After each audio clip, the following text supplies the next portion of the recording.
Hello everyone and welcome back for another tutorial. Today I'm going to show you how to change your Instagram ringtone or notification sound. And to do so, it's very easy.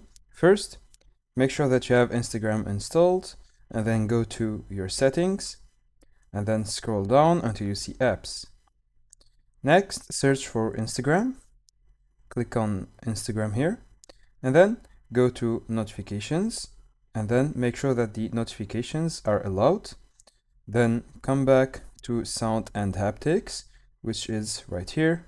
Click on it and then click on ringtone and change the ringtone. And that's it. Now I hope you guys enjoyed this tutorial. Don't forget to like and subscribe. If you have any other question, let me know in the comments and I'll be happy to help.